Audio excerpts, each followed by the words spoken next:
Ini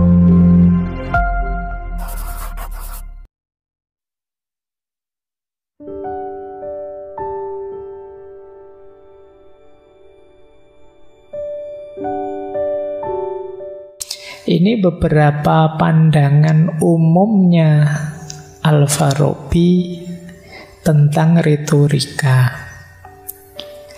Yang pertama, integrasi filsafat dan retorika. Ini tadi sudah banyak dijelaskan ya, termasuk bagian dari logika dan lain sebagainya. Retorika tidak lepas dari filsafat. Dia bagian dari perangkat dan peralatan kita untuk menghidupkan kebenaran. Yang kedua, retorika bisa kita pakai sebagai alat kebajikan. Jadi retorika ini seperti di tangannya Aristoteles dan kawan-kawan yang diidealkan menuntun kita menuju keadilan dan kebijaksanaan. Ini tadi juga sudah dijelaskan. Yang ketiga, ini saya tidak bikin-bikin ya, memang di bukunya ada hubungan antara retorika dan kepemimpinan politik. Jangan lupa Al-Farabi melanjutkan Plato dan Aristoteles dengan pandangan pemimpin ideal itu ya filosof. Jadi philosopher king, raja itu harusnya filosof. Nah, nggak usah tanya ya dari calon-calon yang filosof yang mana. Wong itu pandangannya Plato kok ya. Jadi kalau dia kenapa harus filosof? Biar dia menguasai kebijakan dan kebijaksanaan, mampu berpikir mendalam. Nah, selain itu, dia kan juga punya tanggung jawab menyampaikan segala kebijakan dan kebijaksanaannya kepada masyarakat. Disitulah pentingnya retorika. Maka pemimpin politik disyaratkan punya kemampuan retorika yang baik menurut Al-Farabi. Karena kalau dia tidak punya kemampuan retorika yang baik, bagaimana menyampaikan idenya, gagasannya? Nanti masyarakatnya bisa salah paham, salah tangkap. Jadi di beberapa bagian kitabnya nanti beliau menjelaskan hubungan antara retorika dan kepemimpinan politik. Kemudian beliau juga menjelaskan retorika harus dilakukan dengan dasar etik. Jadi tidak boleh sekedar menang saja, sekedar unggul saja, tapi harus berlandaskan komunikasi yang etik, mengedepankan nilai-nilai moral. Ya seperti tadi, karena dia punya dua wajah, ayo mengambil retorika di wajah positifnya. Karena seperti kemarin waktu di Aristoteles, banyak pandangan, banyak nyinyiran pada retorika, termasuk dari Plato, karena jengkel lihat orang-orang sofis, sehingga cenderung melihat retorika itu negatif. Kita kan sering pakai istilah hanya retorika. Seolah-olah kalau kamu disebut hanya retorika, itu hanya gaya saja, tidak ada isinya. Itu bungkus saja, retorikanya saja, percaya saja, nanti mesti tidak terlaksana itu cuma retorika.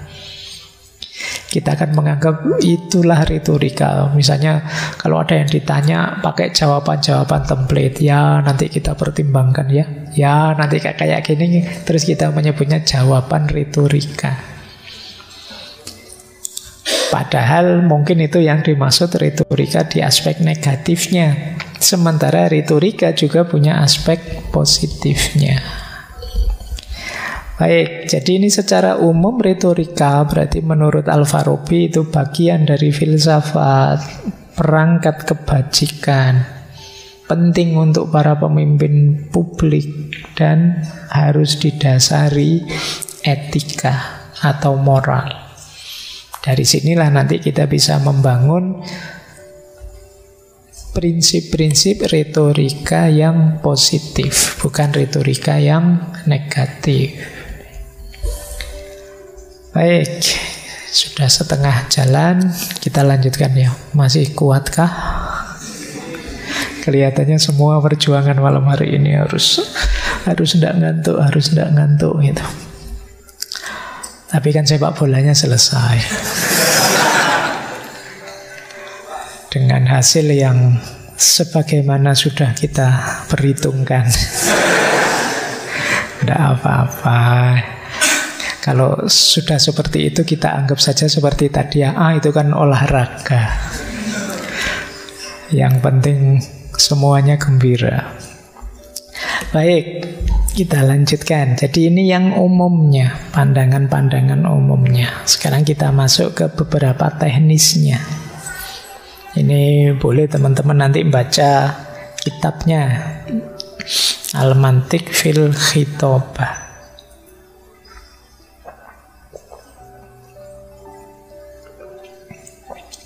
Yang pertama, dasarnya retorika tentu saja pengetahuan yang benar. Retorika bagaimanapun dia alat untuk menyampaikan kebenaran. Yang mau kita sampaikan apa? Tentu saja pengetahuan. Apa sih pengetahuan itu? Pengetahuan itu kan sebenarnya kita mempercayai sesuatu sebagai begini atau begitu. Itu kan pengetahuan. Jadi pengetahuan saya tentang laptop misalnya kan ya, saya percaya laptop itu begini kan. Makanya kalau teman-teman baca buku epistemologi, pengetahuan sering didefinisikan sebagai justified true belief. Kepercayaan yang terbukti kebenarannya. Awalnya memang percaya. Nah, parameternya pengetahuan itu apa? Ukurannya kita tahu apa belum itu apa? Kata Al-Farabi 2. Penerimaan atau kepuasan hati. Yang bahasa Arabnya qanaah. Jadi kalau kita sudah qanaah itu merasa cukup. Iya, saya ngerti. Iya, saya terima definisi itu. Iya, saya terima maksud itu, teori itu, konsep itu. Itulah pengetahuan. Ketika kita menerima dan puas itu berarti tidak bertanya-tanya lagi, tidak ragu-ragu, tidak mempertanyakan. Ya, saya setuju, cukup, saya sudah paham. Itu berarti sudah punya pengetahuan kita.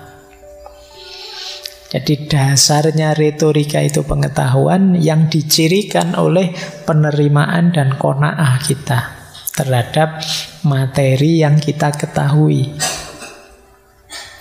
Tapi kata Al-Farabi, yang namanya pengetahuan itu ada 2 jenisnya.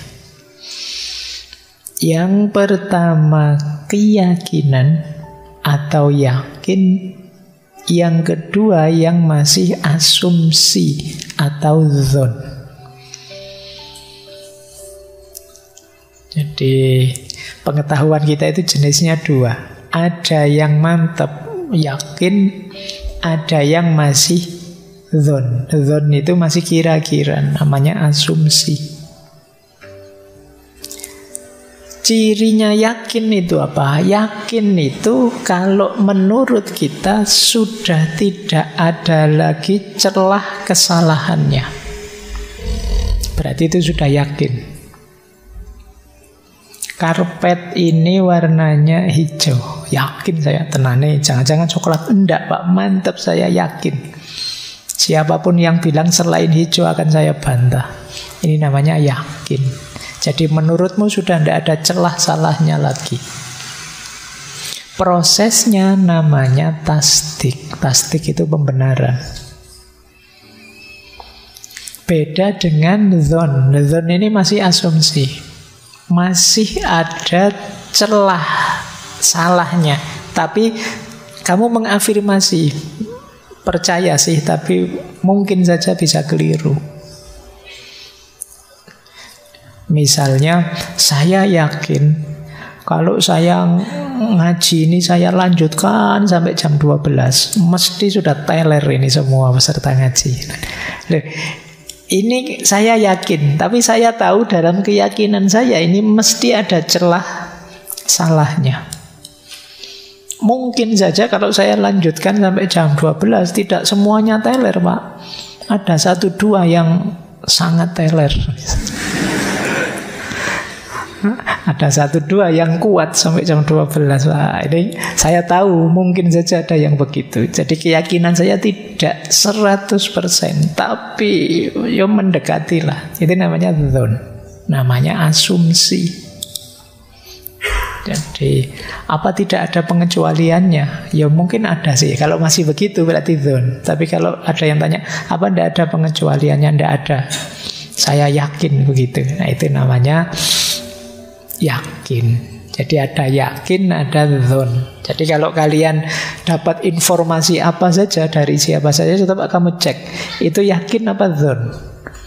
Ada ndak kemungkinan berubah, kemungkinan salah, kemungkinan tidak pas? Kalau masih ada, itu levelnya masih dzon.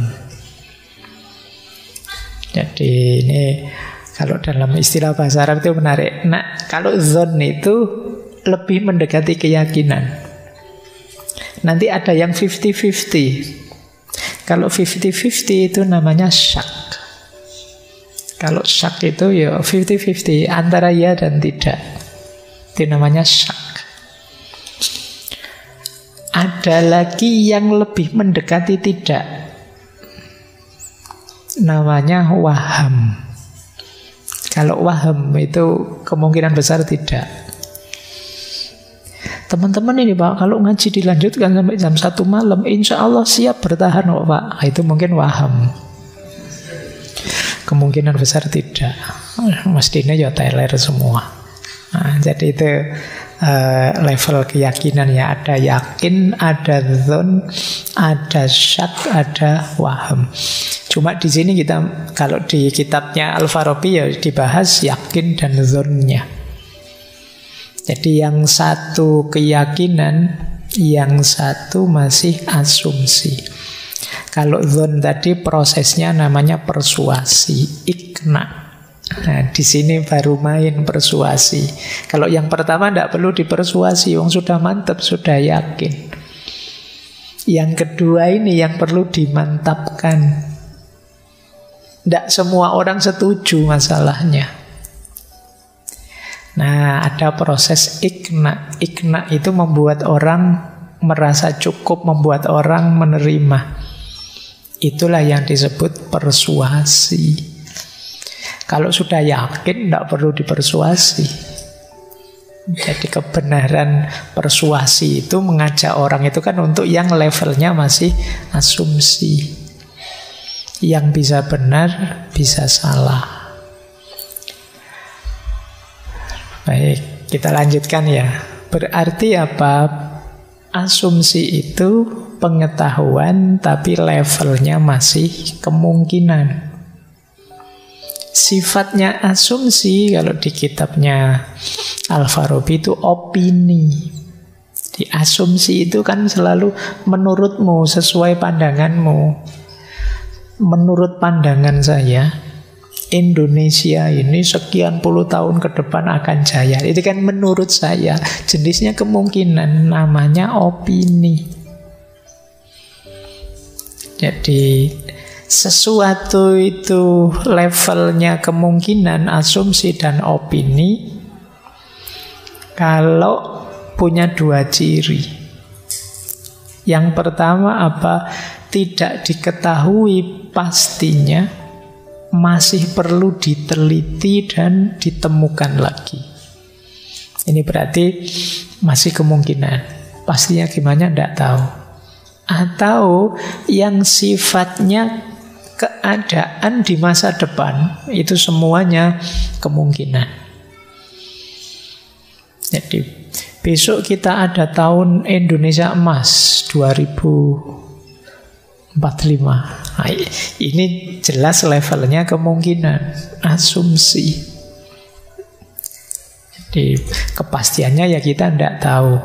Jadi asumsi itu ada sesuatu yang tidak pasti, harus diteliti, diuji lagi, atau sesuatu yang masih belum ada, adanya di masa depan. Jadi kalau kita ngomong tentang masa depan, sifatnya pasti opini atau asumsi. Atau kita bicara tentang sesuatu yang kita tidak tahu, masih dikalkulasi dengan akal. Kebenarannya harus diuji lagi. Ini namanya asumsi atau opini. Nah, asumsi atau opini itu lebih berhubungan dengan persepsi kita terhadap realitas, bukan realitas itu sendiri. Jadi kata Al-Farabi begini loh, asumsi atau opini itu misalnya air putih. Air putih menurut saya sangat menyehatkan dan menyegarkan, makanya silahkan diminum.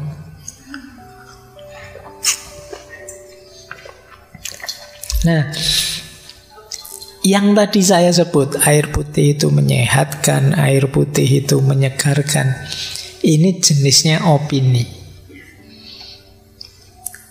Kenapa? Karena itu air putih menurut saya. Tidak kok Pak, dokter juga bilang begitu. Ya berarti air putih menurut dokter. Jadi yang sifatnya perspektif itu namanya opini dan asumsi. Cirinya seperti tadi. Apa pasti begitu? Ya tidak pasti juga. Pasti ada situasi-situasi bagi orang tertentu yang mempersepsi air putih itu tidak menyegarkan dan menyehatkan. 2 bulan lagi mungkin persepsimu terhadap air putih beda. Kalau siang hari begitu lihat air putih, kamu minum bukan menyehatkan tapi membatalkan. Puasa masalahnya kamu.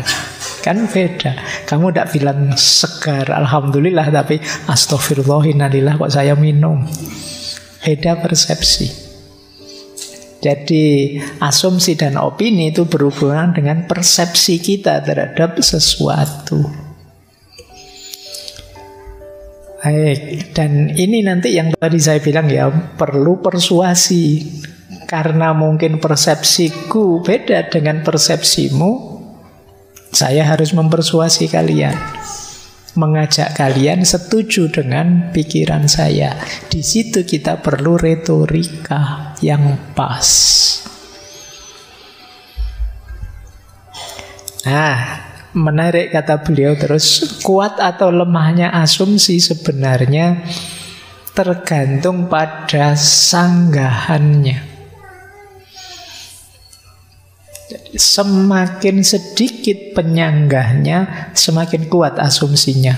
Tapi semakin besar penyanggahnya, semakin lemah. Jadi kalau penyanggahnya sedikit, misalnya saya bilang, apa ya, pacaran itu ganggu kuliah loh, misalnya. Terus ada penyanggahnya, tidak bisa Pak, teman saya pacaran, tambah rajin kuliahnya Pak. Pacarnya sak kelas sih masalahnya, meskipun libur ya ngampus terus biar ketemu pacarnya.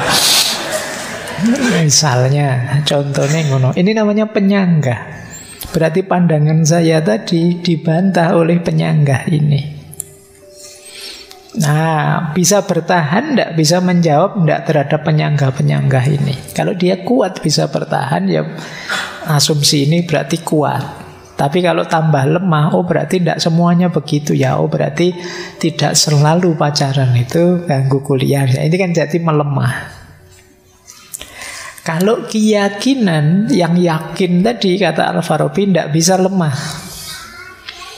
Tapi kalau asumsi itu bisa lemah kalau ada penyangganya. Karena kalau sudah level keyakinan, ada penyangga itu mesti otomatis kita anggap salah. Tadi saya yakin ini warnanya hijau, kok tiba-tiba ada yang bilang, enggak Pak, itu bisa coklat loh Pak, bisa kuning. Enggak, saya yakin hijau, enggak goncang. Tapi begitu sifatnya persepsi, asumsi, opini tadi dari kita terhadap sesuatu, itu baru bisa goyang, penyangganya jadi lemah, pandangan kita. Nah, meskipun kata Al-Farabi, kadang-kadang meskipun ada penyanggahnya, tapi penyanggahnya tidak tergarap, sehingga kita merasa benar padahal tidak.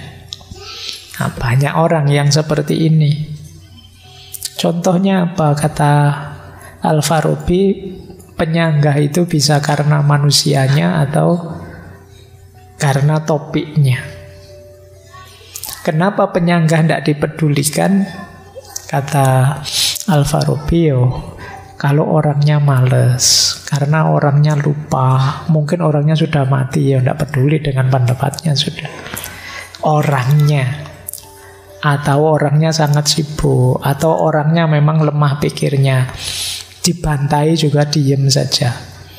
Itu karena manusianya. Atau karena memang temanya rumit. Temanya misalnya kayak tadi loh, besok 2045 kita tahun emas. Itu ya membantahnya ya susah, menyetujuinya ya susah. Sama-sama susah. Nah ini berarti karena temanya memang sangat abstrak, susah disanggah. Jadi ini bagian, jadi berarti apa? Bagian dari retorika. Retorika itu diperlukan ketika kita ada di ranah opini. Kalau sudah yakin, kita tidak perlu retorika. Kalau sudah mantep, ya sudah. Tidak perlu capek-capek berretorika lagi. Kita perlu teknik retorika, argumentasi yang lebih canggih ketika ada di ranah asumsi ini, yang masih opini. Baik. Ya, kalau ini sebenarnya ya rasional, di kitabnya saya kutipkan di sini ya. Runtuhnya keyakinan. Kapan satu keyakinan runtuh? Kalau orang yang meyakini meninggal, ya tentu saja ya. Terus pikirannya mati, lumpuh, atau dia lupa. Kalau runtuhnya asumsi sama, pemiliknya meninggal, pikirannya lumpuh, dia lupa dan lupa argumentasinya. Atau dia tidak sadar ada penyanggahnya. Atau justru dia lebih setuju penyanggahnya. Ya dari sini tentu saja keyakinan dan asumsi bisa runtuh. Nah, kata beliau, tidak ada cara untuk menghalangi seseorang beropini, sebab setiap orang punya opini sendiri. Bahkan orang yang tidak punya opini sama sekali, pernyataan itu menjadi opininya. Gimana pendapatmu tentang air putih tadi? Saya tidak punya pendapat, Pak. Loh, tidak punya pendapat itu pendapatmu. Jadi itu kan kata Al-Farabi begitu, tidak punya opini itu ya itu opinimu. Jadi tidak ada orang bisa dihalang-halangi kalau itu opini. Kamu mau berpikir apa saja tentang air putih tadi kan bisa saja berpikir, siapa yang bisa menghalangi? Makanya dulu salah satu filosof kan ada yang bilang kebebasan yang sejati itu sebenarnya kebebasan dalam pikiran. Kamu mau mikir apa saja kan bisa saja. Tidak ada yang menghalangi. Saya berpikir tiba-tiba saya berdiri nyopot baju sampai kelemahan. Itu kan wong mikir, tidak terhalangi di sini. Mungkin muncul gambar saya nyopot baju dan macam-macam. Tapi kan saya tidak nyopot baju beneran secara fisik. Kalau nyopot baju beneran, mungkin kalian lari-lari megangi saya biar nggak jadi nyopot. Terhalang sudah. Tapi di pikiran tidak bisa. Jadi maka tidak ada cara untuk menghalangi orang beropini. Meskipun keluarnya apa, tapi opinimu kebalikannya kan bisa saja. Masih betah ngaji? Betah Pak, padahal di pikiranmu tidak betah Pak ngajinya, ruwet sekarang. Bisa saja begitu. Jadi tidak ada cara menghalangi opini, bahkan tidak beropini pun, yaitu jenis opinimu. Oke. Nah, untuk menguatkan asumsi, yaitu tadi ya, membantah penyanggahnya, mengkritisi yang membantah dengan dua jalan, retorika dan dialektika. Retorika itu mempersuasi biar yang lain percaya dengan asumsi kita. Dialektika itu mengajak debat biar dia takluk, tunduk, dan ikut kita. Itu dua jalannya antara retorika dan dialektika. Baik, saya agak cepat ya, materinya dari 2 kitab harus jadi 1,5 jam lebih sedikit. Kemudian audien. Ketika kita ingin mempersuasi, itu kan ada 3 pihak yang terlibat.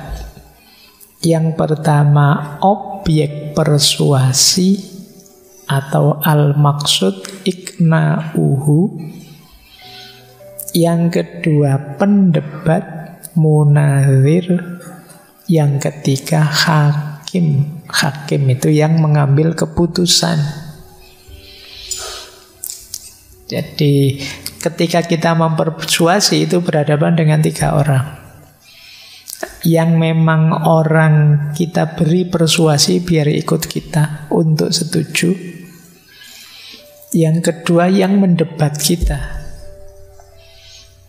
Yang ketiga orang yang memutuskan, persuasimu tidak masuk akal, persuasimu bagus, itu namanya hakim. 3 audien ini kan yang disebut dalam Al-Quran, ud'u ila sabili rabbika bil hikmah wal mau'izah hasanah wajadilhum billati hiya ahsan. Yang punya hikmahnya hakim. Retorika kita kepada yang kita persuasi, kan itu istilahnya mau'izah hasanah, khitobah tadi, al-maksud iqna'uhu. Tapi nanti ada kelompok yang tidak setuju akan mendebat kita. Disitulah penting wajadilhum billati hiya ahsan. Jadi itulah 3 audiens objeknya persuasi. Orang yang ingin kita buat setuju, orang yang tidak setuju kemudian membantah kita, kemudian orang pinter, seorang filosof hakim yang mampu mencerna, membedakan persuasi-persuasi kita, baik dari pendebat maupun dari kita, mana yang pas, mana yang tidak pas. Ini audiennya.